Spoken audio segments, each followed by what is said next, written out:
हमें अपने भाव प्रकट करने के लिए वाणी का उपयोग करते हैं। धरा पर जितने भी जीव हैं वो अपने भावों को प्रकट करते हैं, तो उन भावों को प्रकट करने के लिए समस्त जीवों को कोई न कोई वाणी का उपयोग करना पड़ता है। तो वाणी जीव के लिए सबसे मुख्य साधन है अपने भावों को प्रकट करने का। तो वाणी जो है 4 प्रकार की होती है।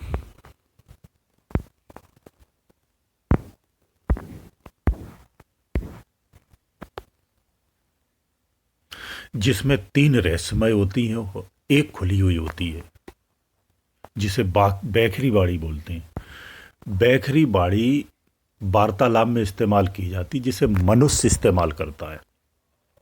देवताओं की 3 वाणियां हैं जो रहस्यमय रहती हैं। ये 3 हैं, मध्यमा, परा और पश्यंती।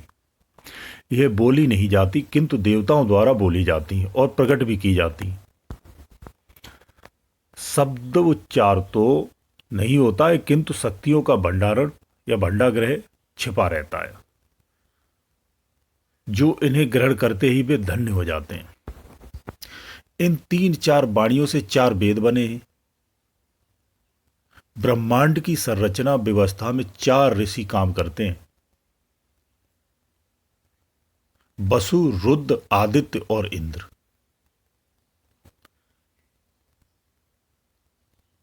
कि रहस्य की बात यह है कि यही 3 वाणियों का मार्ग जानता है।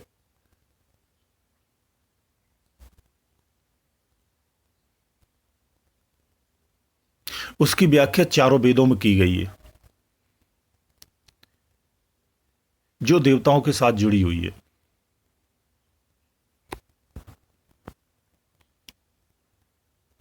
देववाणी का मर्म समझना है विभूतियां उसके सम्मुख अपने आप को, जो देववाणी को समझता है ना, तो ये समस्त विभूतियां है ना, उसके सम्मुख खुले रूप से प्रकट हो जाती।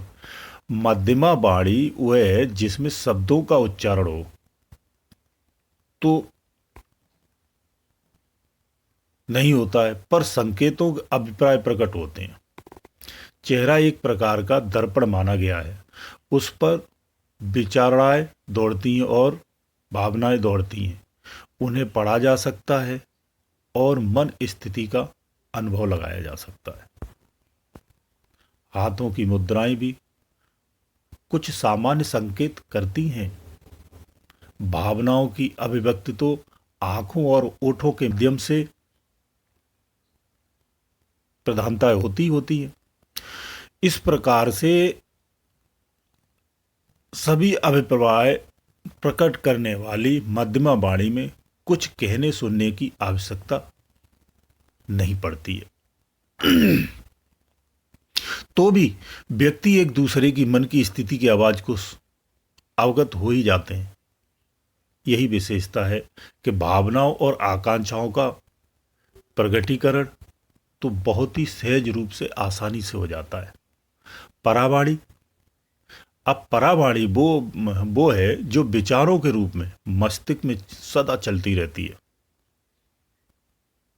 इसका प्रत्यक्ष स्पष्टीकरण करें तो मुख की जो आकृति है ना, उसके सामने खुले रूप से होती है, पर उसका प्रभाव दूसरों पर पड़ने में कभी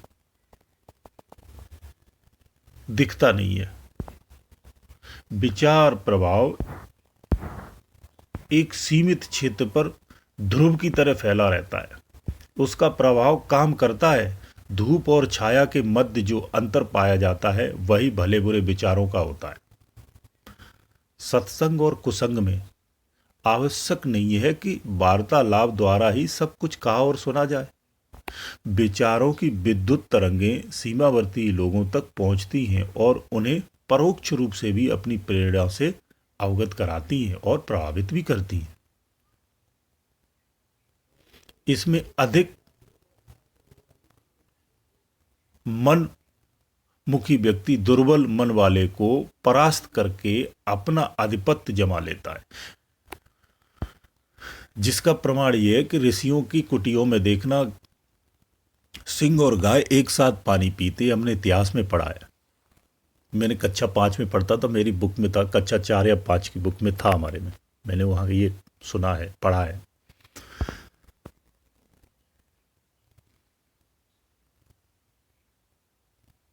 तो इससे सिद्ध होता है कि ऋषि का जो प्रभाव है, उसकी जो प्रेरणा है, वो बिना बोले भी उसको प्रभावित करती है। परावाणी क्या है? परावाणी प्राण से निकलती है और अपने जो सीमावर्ती आसपास का जो क्षेत्र है ना, उस वातावरण में सदा गूंजती रहती है। गुंबज की आवाज जिस प्रकार गूंजने लगती है ना, उसी प्रकार एक का प्राण दूसरे प्राणों में स्पंदन उत्पन्न करता है। ये मैं परावाणी की बात कर रहा हूं। ऋषियों के आश्रम में गाय सिंह का एक घाट पर पानी पीने का मतलब क्या है? ये यही मतलब है कि जितने दायरे में ये प्राण की गुंजन रहती है ना, उतने दायरे में जो भी जीव है ना, वो अहिंसावादी वृत्ति के हो जाते हैं और प्रेम भाव में मस्त हो जाते हैं। दुष्ट प्राण भी उस परिधि में आकर के अहिंसावादी हो जाता है।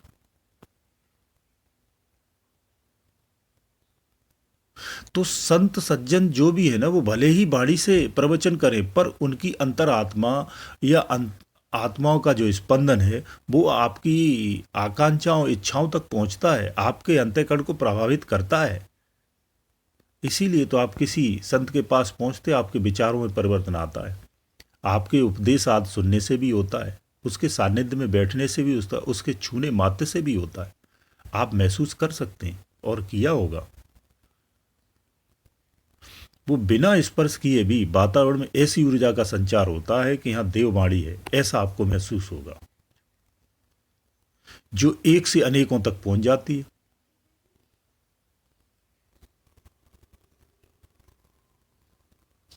परावाणी के माध्यम से असंख्य लोगों को बिना कुछ कहे सुने सुधारा जा सकता है।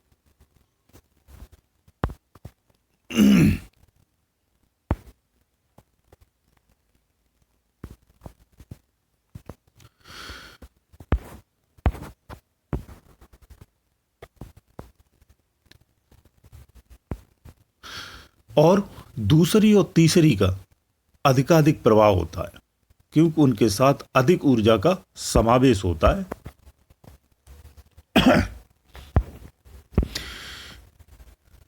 धनुष की प्रत्यंचा को जितना पीछे खींचा जाता है, उसकी अनुपात से तीर में दूरी उतनी बढ़ जाती है और गहरा प्रभाव भी डालता है।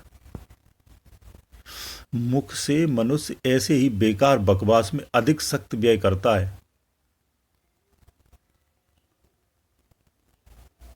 भीतर से जो है उसके विपरीत भी तो आडंबर करता है, प्रकट करता है।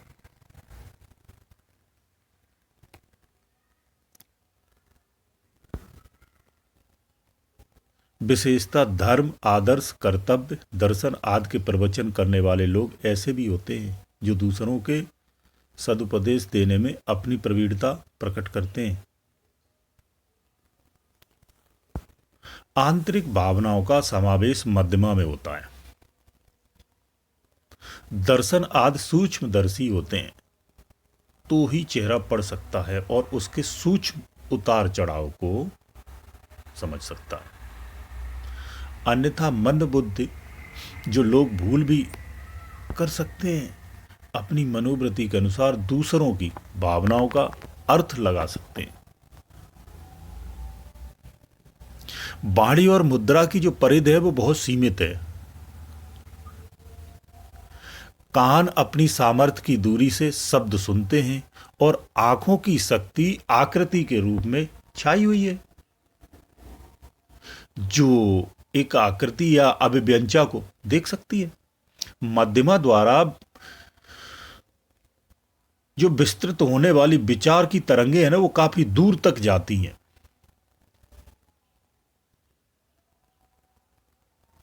यह जीव के व्यक्ति और प्राण प्रभाव पर निर्भर होती है। ये कितनी दूर तक पहुंचेंगी, कितना प्रभाव उत्पन्न करेंगी, इस संबंध में एक बात और भी है कि समान विचार के लोग परस्पर सफलतापूर्वक आदान प्रदान कर लेते हैं, जबकि प्रतिकूल विचार के जो लोग होते हैं या प्रतिकूल स्तर के जो लोग होते हैं,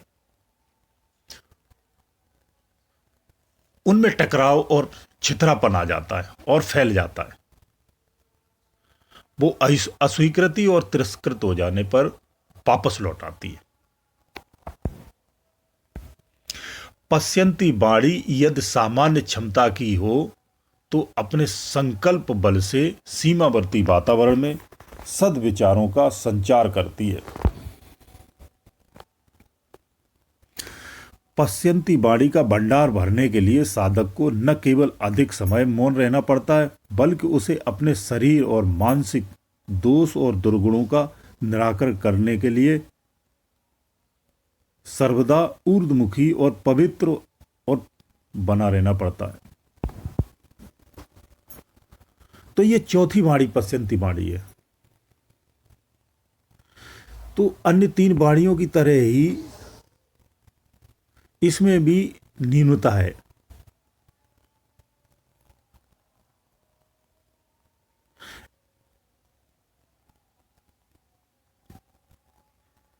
इस जगत के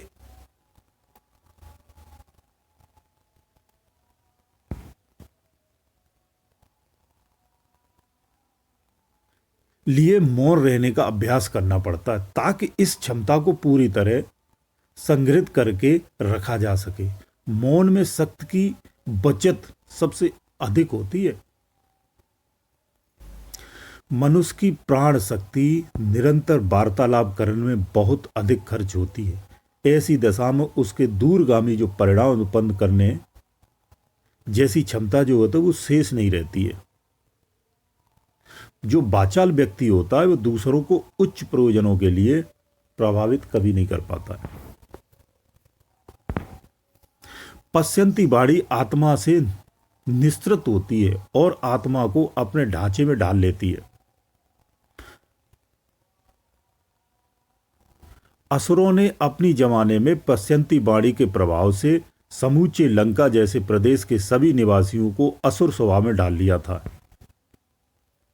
इसके लिए कोई विद्यालय उन्हें नहीं खोलना पड़ा था। पश्यन्ति बाणी से संपन्न तपस्वी समय को बदलने में असाधारण सफलता प्राप्त कर सकता है।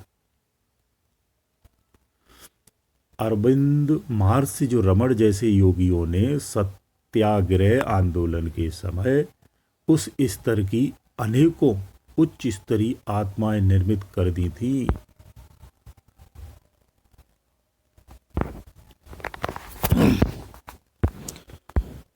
राम राज्य की स्थापना के समय ऋषियों का असाधारण योगदान रहा है।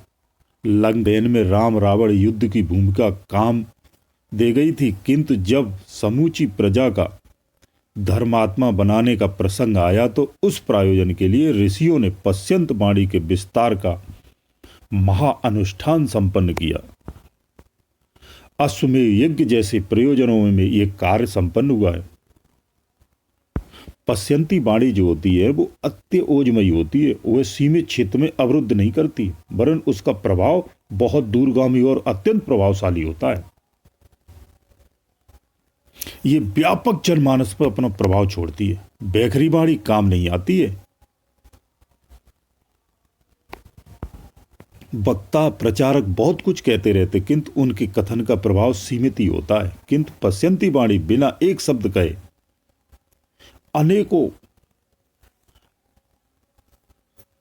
जीवधारियों को प्रेरित करती है और सफलता भी दिलाती है। पश्यन्ति बाणी को उभारने के मौन रहने के अतिरिक्त यह भी आवश्यक है कि चरित्र और लक्ष्य ऊंचा रहे। आहार और दिनचर्या में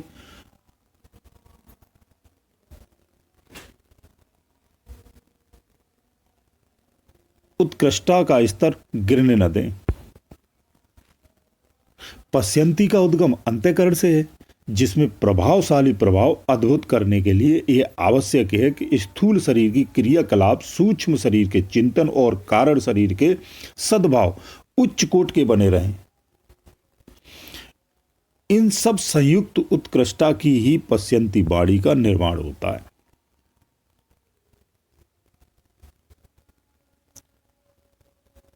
वह इतनी प्रचंड हो जाती है कि अनाचार से लोहा ले सकती है और सत्यव्रतियां दूरगामी क्षेत्र में सफल बनाने की भूमिका निभा सकती हैं। ये तीन वाणियां मन, प्राण और आत्मा से निःसृत होती हैं और उन्हीं गुफाओं में ये छुपी रहती हैं। इसीलिए इन्हें असक्त बनाने के लिए उनके स्थानों को योग अभ्यास एवं तप के माध्यम से प्रखर बनाना पड़ता है। ऐसे साधकों को बैखरी वाणी का स्तर विशेष रूप से संयम या संयमित रखना पड़ता है, अन्यथा इस मार्ग में शक्तियों का क्षय हो जाता है।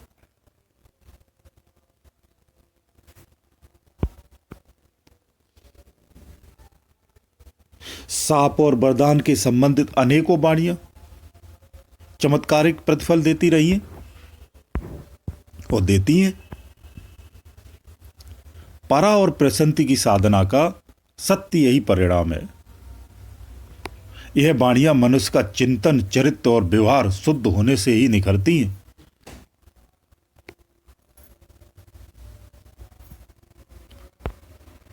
दयालु